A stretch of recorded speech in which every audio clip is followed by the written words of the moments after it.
Que o Vitor falou que vai soltar uma bomba sobre Sanepar. Tem bomba sobre Sanepar? Olha, tem pra quem às vezes não... Eu vou pisar em ovos aqui. Pode falar. Pra quem às vezes não estudou o case como deveria. Desculpa se eu tô falando dessa maneira, mas o que acontece? Eu fiz lá no podcast da Genial, eu fiz um vídeo que se chama O que não te contaram sobre a Sanepar. Foi um vídeo dividido em duas partes.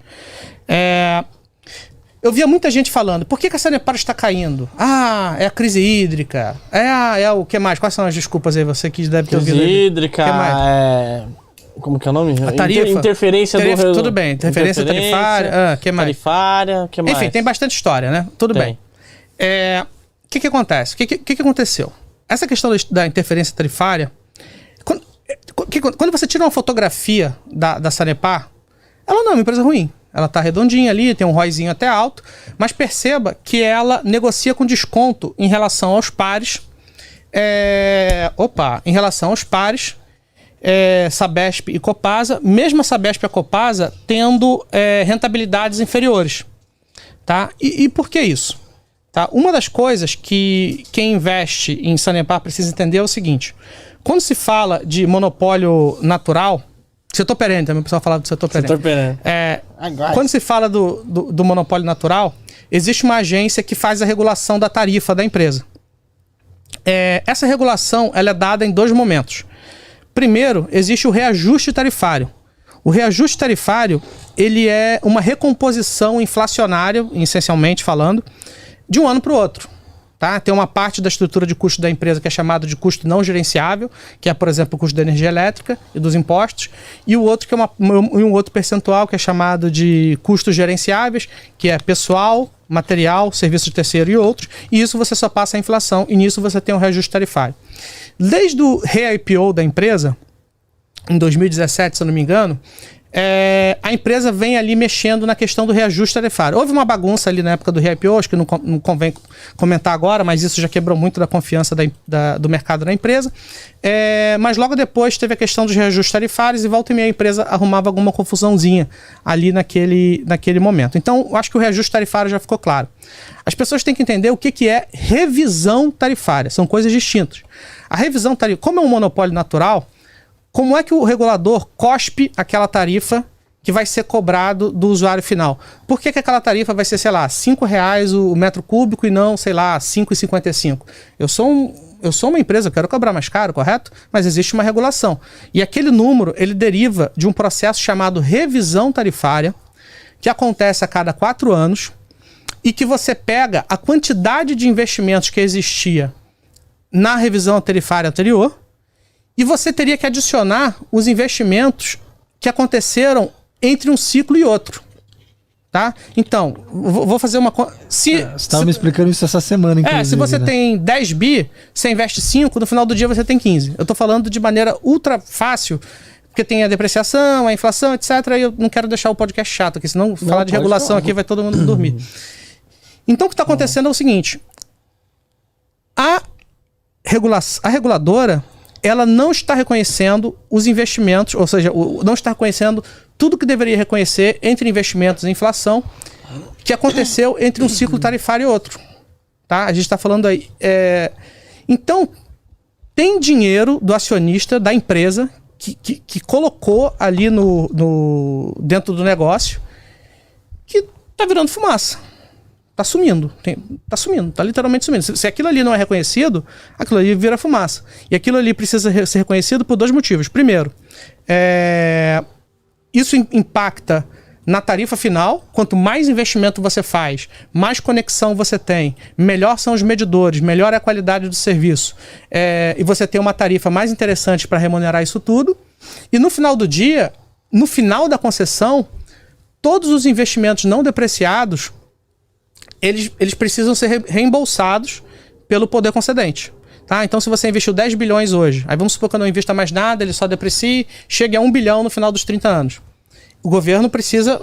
eu tô pegando esse ativo aqui e toma esse 1 bilhão. Então, isso aqui é dinheiro do acionista que não está sendo reconhecido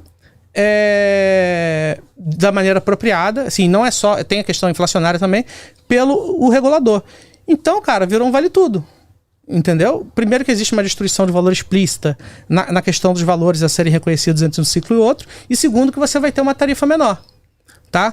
Então, quando você tira uma fotografia da empresa, de fato, principalmente no trimestre retrasado, quando você pegava a rentabilidade dela dos últimos anos, era muito ok. Assim, acho que chegou a 18%, alguma coisa assim, que é uma rentabilidade muito boa para uma estatal. Mas, assim, já teve uma depreciação, aí teve uma mudança no reajuste, era para ser X mais 1, foi X menos 1, aí já teve um descompasso entre receita e custo, aí a rentabilidade já caiu agora nesse último trimestre, e por sua vez, a gente está falando a cereja do bolo é exatamente o processo de revisão tarifária, que não está ocorrendo do jeito certo, e que o mercado está penalizando isso.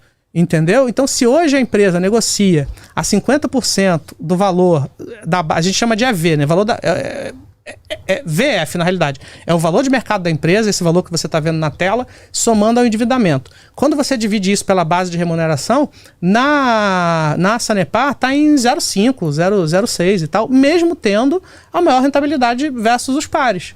Entendeu? Os pares que têm uma rentabilidade menor, por eles serem, digamos assim, bem ou mal a regulação deles está indo, eles têm outros problemas, a gente pode comentar em outro momento. Eles não têm um desconto tão grande. Eles não têm um desconto tão grande. Então, esse investimento que corre o risco de ir para o saco, o mercado já antecipou e já tirou da Sanepar. Entendeu? Então, assim, vira um vale tudo, cara. O que a empresa precisaria fazer para... Cara, precisa o regulador decidir reconhecer corretamente a inflação e o investimento do período, de maneira aproximada. Assim, quando eu falo aproximada, é que se ela investiu 3 bi, tem ali um efeito de glosa, que a gente chama, não necessariamente reconhece 100%, e é isso, assim, o regulador tem que botar aquilo ali na base. Aí, acho que anteontem, deu uns 2 a 3 dias, inclusive... Foi segunda-feira, se não me engano. Foi segunda-feira. Eles publicaram a base que deve ser submetida a AGEPAR, né, para revisão que deve acontecer em março de 2023. Cara, foi o mesmo número de quando tudo começou. Então a ação não se mexeu. Acho que ela subiu bastante ontem ou hoje por causa de rumores de privatização. O governador, ele falou que poderia privatizar estatais, etc. Então acho que a própria Copel subiu. Mas assim, a revisão em si não trouxe nenhuma novidade. Então assim, eu acho... Sabe? Você acha muito arriscado o cara ter a esse preço, a impressão que eu tenho, eu não acho que é arriscado, mas eu acho que é um case ruim, que é vendido como a sétima maravilha. Porque o setor é perene, porque não sei o quê. Cara, é uma empresa... Água, esgoto, não tem erro, Não, né? não tem erro, não. Muito pelo contrário. As pessoas têm que entender que a maioria das empresas de água e esgoto do Brasil estão quebradas, principalmente do Norte e Nordeste. Essas que a gente consegue ver entre aspas, porque tem capital aberto, elas até pagam suas contas, mas também são empresas problemáticas. São empresas que não investem tudo que deveria, são empresas que operam com um índice de eficiência de custos muito abaixo do que deveria, tá? Então, assim, são empresas problemáticas. É aquela história, por que um Maré turbo é barato? Ele é barato porque é um carro ruim. Porque a VEG é cara. Porque é boa, entendeu? É claro que existe um trabalho ali que a gente tem que fazer para saber os pontos certos de compra. E o fato de ser ruim não necessariamente é venda e assim vai. Mas eu acho assim que a Sanepar, principalmente por em teoria, até ontem, né, não ser um case explícito de privatização, é um case que eu acho bem sem graça, assim. E essa história de, setor perene, não sei o quê. Não, e tem uma coisa interessante só concluir. Aí, setor perene, energia elétrica não é setor perene? Transmissão não é setor perene? Sim. Sabesp não é setor perene? Copasa, não, mas tem que ser a Sanepar. Entendeu? Eu acho...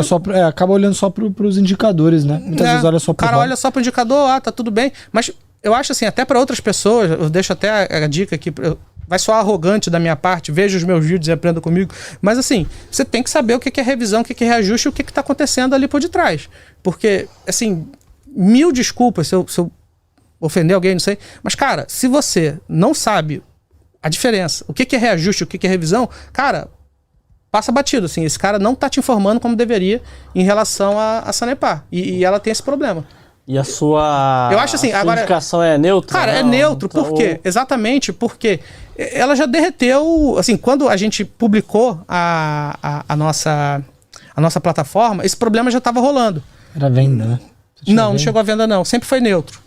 Aí assim, agora 18, à medida que o problema continua, eu fico até complicado saber, porque eu tenho que adivinhar o número. Não é, assim, eu tenho que adivinhar o número que a AGEPAR vai cuspir lá na frente, em março de 2023.